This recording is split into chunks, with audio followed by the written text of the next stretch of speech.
తక్కువ. ఆ వార్తే మనం ప్రధానంగా చూస్తున్నాం. అంతు చిక్కని ఆచూకీ ఈనాడులో కానరాని 8 మంది జాడ. ఎస్ఎల్బీసీ సొరంగంలోకి రక్షణ బృందాలు, కిలోమీటర్ యువతలే ఆగిపోయిన వైనం. అత్యంత సంక్లిష్టంగా లోపలి పరిస్థితులు. 4 కిలోమీటర్ల మేర బురద, మట్టి, నీళ్లు. హై కెపాసిటీ మోటార్లతో తొలగింపు చర్యలు. కుంగిపోయి అడ్డుగా పడిన టీబీఎం పరికరాలు. రంగంలో సైన్యం, నౌకాదళం సహా పలు బృందాలు. ఘటనా స్థలం వద్ద మంత్రి ఉత్తమ్ పర్యవేక్షణ. సొరంగంలో 6 గంటలు ఉన్న మంత్రి జూపల్లి. గవర్నమెంట్ మినిస్టర్స్ అయితే ఇనిషియేట్ తీసుకున్నారు. అక్కడికి వెళ్ళి అక్కడే ఉండి పనులు అంటే త్వరితగతిన పని చేయించడానికి ప్రయత్నం చేస్తున్నారు. సరే, ప్రమాదం ఎట్లా జరిగింది, బిఫోర్ మానవ తప్పిదం నిర్లక్ష్యం ఉన్నదా లేదా అన్నది వాళ్ళు తేల్చాలి. ఖచ్చితంగా కొంత ఇది లేకుండా అయితే జరగడానికి అయితే అవకాశం ఉండదు. సరే, ప్రమాదాలు జరిగితే ఆ ప్రమాదాల నుంచి నెక్స్ట్ మళ్ళీ ప్రమాదాలు జరగకుండా ఏం చేయాలన్నది చూసుకోవాలి.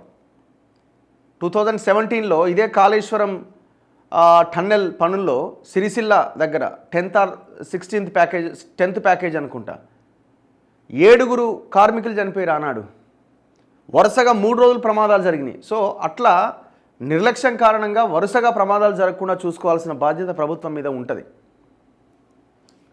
మనోజ్, శ్రీనివాస్, సందీప్ ఎక్కడున్నారు? మనోజ్ వినిపిస్తోందా అంటూ పదే బిగ్గరగా అరుస్తూ రక్షక దళాల అన్వేషణ. కానీ లోపల నుంచి ఉలుకు పలుకు లేదు. మరోవైపు సొరంగంలో సుమారు కిలోమీటర్ మేర నీటి ప్రవాహం. 4 కిలోమీటర్ల ఎత్తున 1/2 కిలోమీటర్ దూరం పేరుకుపోయిన బురద. 4 మీటర్ల ఎత్తున 4 మీటర్స్ ఎత్తున బురద ఉన్నదట. దాదాపు 1/2 కిలోమీటర్ దూరం పేరుకుపోయిన బురద. కన్ను పొడుచుకున్నా కనిపించినంత చీకటి. ప్రమాద స్థలానికి సమీపాన మార్గానికి అడ్డుగా చెల్లా చెదురుగా పడిపోయిన ఇనుప రాడ్లు, ఇతర పరికరాలు. లోపలికి బయటికి సమాచార వినిమయం చేసే వ్యవస్థలు కూడా ధ్వంసం. ఎస్ఎల్బీసీ సొరంగంలో నెలకొన్న అత్యంత సంక్లిష్టమైన పరిస్థితులు ఇవి. సొరంగంలోని ప్రమాద స్థలానికి కాలినడకన వెళ్తున్న రెస్క్యూ బృందం. ఈ వాటరు మొత్తం ఒక్కొక్క దగ్గర ఈ బురద, మట్టి ఇదంతా నిండుకపోయిందట. సొరంగంలో చిక్కుకున్న 8 మందిని రక్షించేందుకు చేపట్టిన ప్రయత్నాలు 2వ రోజు కూడా ఫలించలే. ఆర్మీ, జాతీయ విపత్తు రక్షణ దళం తదితర బృందాలు విశ్వ ప్రయత్నాలు చేసినా ఫలితం లేకపోయింది. టీబీఎం యంత్రం సమీపం వరకు వెళ్ళి బాధితుల పేర్లు పెట్టి పిలిచినా లాభం లేకపోయింది.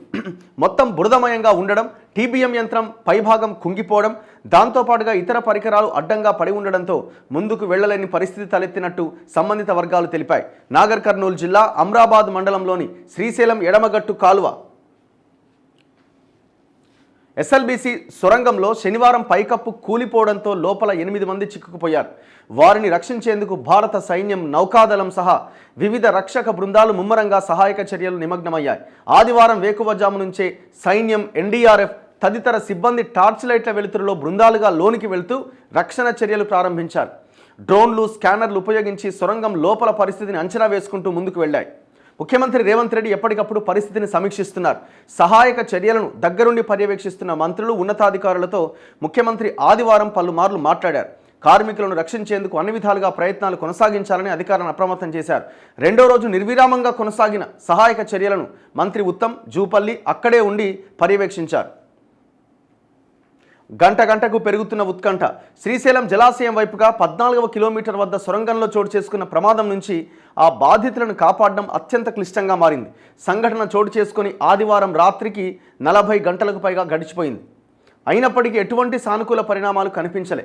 సొరంగం చివరి భాగంలో పనిచేస్తుండగా పైకప్పు కూలిపోయిన సమయంలో సన్నీ సింగ్, గురుప్రీత్ సింగ్, సంతోష్ సాహు, అనూజ్ సాహు, జక్తాజస్, సందీప్ సాహు, మనోజ్ కుమార్, శ్రీనివాసుల ఆచూకీ కనిపించకుండా పోయింది. వీరిలో ఎవరైనా ఏదైనా ఆసరాగా చేసుకుని సహాయం కోసం ఎదురు చూస్తూ ఉండవచ్చునన్న ఆశలు వ్యక్తమయ్యాయి. ఈ కోణంలో డ్రోన్తో పాటు స్కానర్లు, నైట్ విజన్ కెమెరాలతో కూడా దళాలు ప్రయత్నించాయి.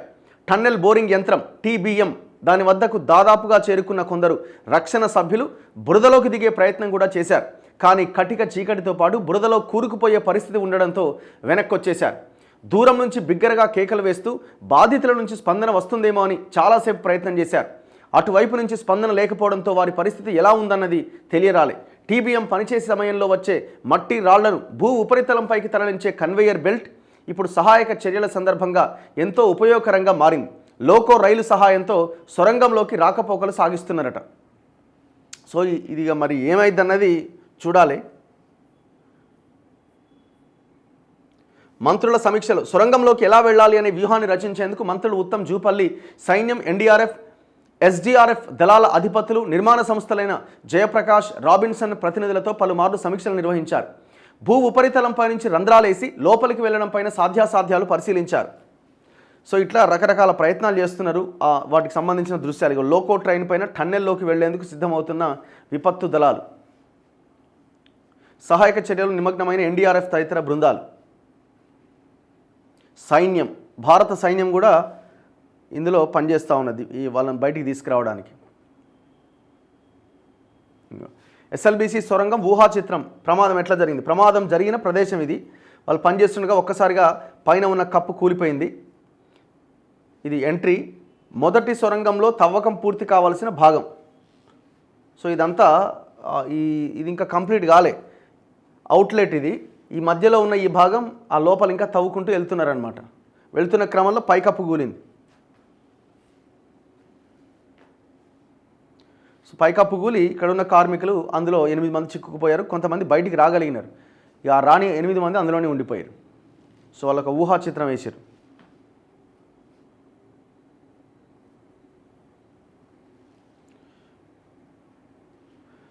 లోపల పరిస్థితులు ఆశాజనకంగా లేవు. జూపల్లి 6 గంటలకు పైగా సొరంగంలోనే మంత్రి.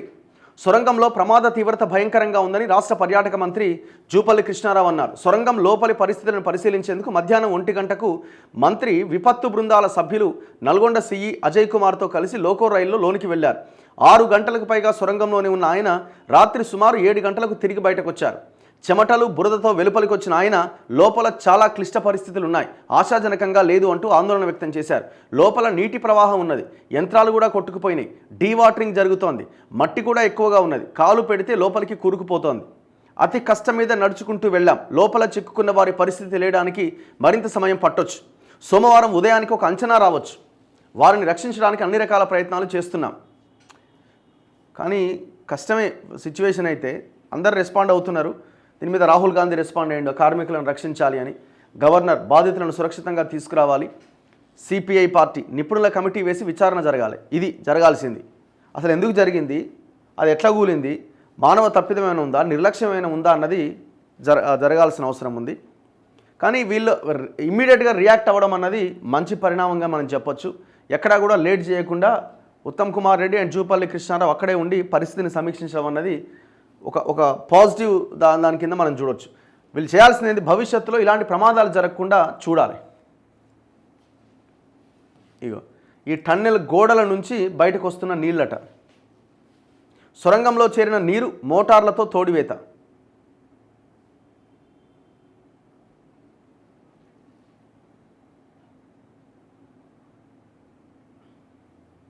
సో వీళ్ళే చిక్కుకున్న వీళ్ళంతా మొత్తం కార్మికులు అండ్ టెక్నీషియన్. వీళ్ళు పాపం ఘోరం, వాళ్ళ ఫ్యామిలీస్ పరిస్థితి ఏందో కదా. సొరంగాల తవ్వకం కూడా సవాలే అట. అనూహ్య రీతిలో ముందుకొచ్చే ప్రమాదాలు. గతంలో దేవాదుల, కాళేశ్వరం, పాలమూరు పనుల్లో కూడా చాలామంది చచ్చిపోయారు ఇట్లనే. సాగునీటి ప్రాజెక్టుల నిర్మాణంలో భాగంగా తవ్వుతున్న సొరంగాల్లో తరచుగా ప్రమాదాలు జరుగుతున్నాయి. కొండలు, గుట్టలను తొలిచేసి భూగర్భంలో సొరంగ మార్గాలు నిర్మించడం ఇంజనీర్లకు, గుత్తేదారు సంస్థలకు కత్తి మీద సాము. ముఖ్యంగా వీటిలో పనిచేసే కార్మికులు, అధికారులు, సిబ్బంది అప్రమత్తంగా ఉన్నా ప్రమాదం ఏ వైపు నుంచి దూసుకొస్తుందో ఊహించలేని స్థితి. సొరంగాలు తవ్వే క్రమంలో గతంలో కూడా ప్రమాదాలు చోటు చేసుకొని పలువురు ప్రాణాలు కోల్పోయారు. సో సేమ్ కాళేశ్వరం సొరంగం తవ్వకంలో పలువురు కార్మికులు మృత్యువాత పడ్డారు.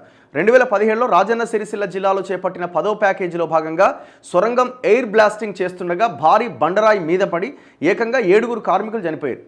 మళ్ళీ కొద్ది రోజులకే పెద్దపల్లి జిల్లా ధర్మారం మండలం మల్లాపూర్ వద్ద 7వ ప్యాకేజీ పనులు చేస్తుండగా బండరాళ్లు పడి అస్సాం రాష్ట్రానికి చెందిన ఒక కార్మికుడు కన్నుమూసిండు. వరుసగా 3 రోజులు 3 ప్రమాదాలు జరిగినాయి. సో ఇట్లా ఇది పెద్ద కష్టమైన పనే.